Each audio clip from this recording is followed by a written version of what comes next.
Why is Diana Ankudinova's performance of In Your City so awesome? Here we go. Hi, I'm Dr. Mark, and I'm going to help you sing and perform more like the top artists around the world. I'm a professional voice teacher, performance coach, and opera stage director. I've helped thousands of singers around the world learn the techniques and methods that got the top singers to where they are.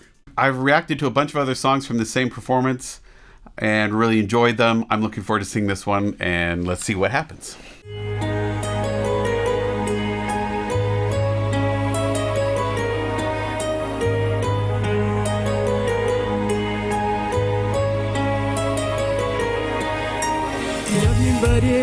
И белый пожар твоих слова о себе и в окнах домов незнакомых мне.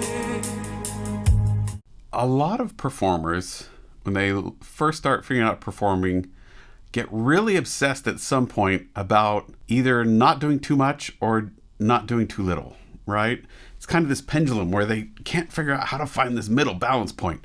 Either it gets fidgety and it doesn't read right, or they're just bouncing all over the place and it's just too much and they're like exhausting themselves, or it's just not working. So I think a lesson we can learn from Diana here is you'll notice at the beginning that she's just kind of moving her feet back and forth simply to the beat of the music, right? Is that a problem? No, it's actually serving her really well. Well, why doesn't it look like nervous performer fidgeting then? Why isn't that a bad thing or wrong? Why doesn't she just stand there? Maybe it'd be better. Well, first of all, because this song has a beat that kind of makes you want to dance. Awesome. Two, because it's to the beat and it's a song that kind of has the beat is really crucial to it, it just makes sense that this person would want to move to it a little bit.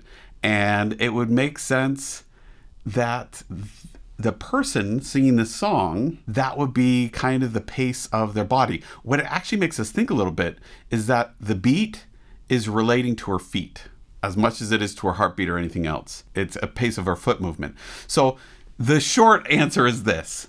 If the movement comes from the character, is tied to what's going on musically, and we believe that someone who is saying these words to the emotion that the music's calling for, or the action that the music's calling for, then great, do it. As long as it's not causing you vocal problems. Sweet. If you think it's too much, do it, video it, see if it's too much. I think you're going to find that you can actually do a lot more than most people think you can get away with. In fact, audiences love it when people move. If they just stand there like a rock solid, not near as interesting. Also, singing-wise, this is valuable because it helps keep her limber.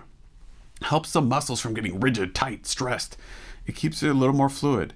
So it's a really nice, subtle way to keep movement in her body, keep flexibility, both in her body language and in her voice. So all the way around, awesome. На дороге мы постоим, и там ты сожмешь запястья мои, и я захочу, о чем молчали губы твои. В твоем городе белый снег, еще беги, еще теплее в городе, где ты живешь и солнца ждешь. В твоем городе белый снег, еще беги, еще теплее в городе, где ты живешь и солнца ждешь.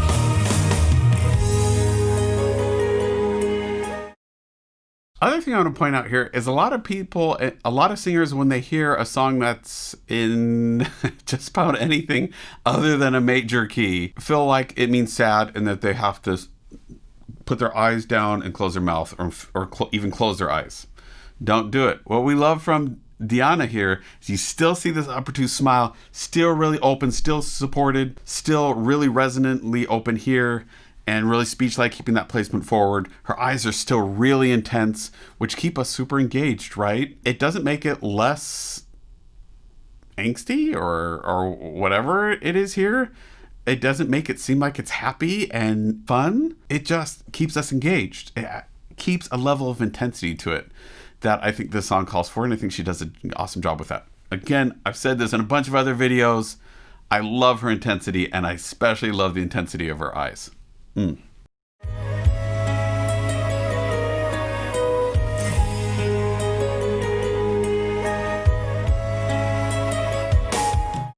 So notice what would happen. What would our response be in that interlude moment if she didn't move at all? She just stayed totally still and calm and didn't do anything. Now compare that to just the little bit of movement that she had in it. It wasn't a ton, but it is enough to keep us engaged and help us believe that this is a real human and believable, right?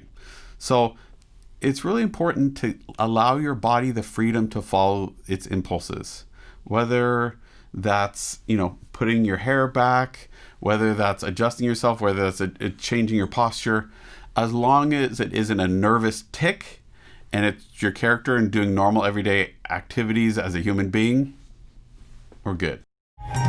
Руки возьмут мое тепло и по дорогам понесут, а ветер заставит снегом закрыть глаза. Notice how she's playing the angle? A lot of singers feel like they have to stay straight on, head straight on to torso to straight on, everything straight on to the audience, right? It's all lined up perfectly. She turns the shoulder over here and is playing the angle. Aesthetically, so much more interesting. Visually, so much more believable and so much more engaging if we can move all these different parts of our body independently and give different unique angles. Love it. И ты наугад войдешь в новый день, и там на снегу уснет моя тень, и ты позовешь солнце в жизнь свою. В твоем городе белый снег еще белее, еще теплее в городе, где ты живешь и солнца ждешь. В твоем городе белый снег еще белее, еще теплее в городе, где ты живешь и солнца ждешь. Okay, also, did you notice how her body started picking up intensity before we got to the big chorus moment? Huge, really, really important. It made it feel like an organic transition, like it was all part of the same thing. Like we didn't have some abrupt moment that shifted. She took us along for the ride and helped us understand how she went from emotion A up to emotion B because we saw it happen in her body, right? Really important that our body language be ahead of what the music and text is calling for. Our body language should be preparing us for what we're about to see and hear. It doesn't mean it has to totally complete it, but it has to start feeling and expressing what we're about to hear. Why? Because that's what happens in everyday dialogue. And when we're talking with someone else, that's the pattern of what normal behavior and body language looks like. Our body starts to show what we're about to say, right? В твоем городе, где ты живешь. В твоем городе белый снег еще белее, еще теплее в городе, где ты живешь и солнца ждешь. В твоем городе белый снег еще белее, еще теплее в городе, где ты живешь и солнца ждешь.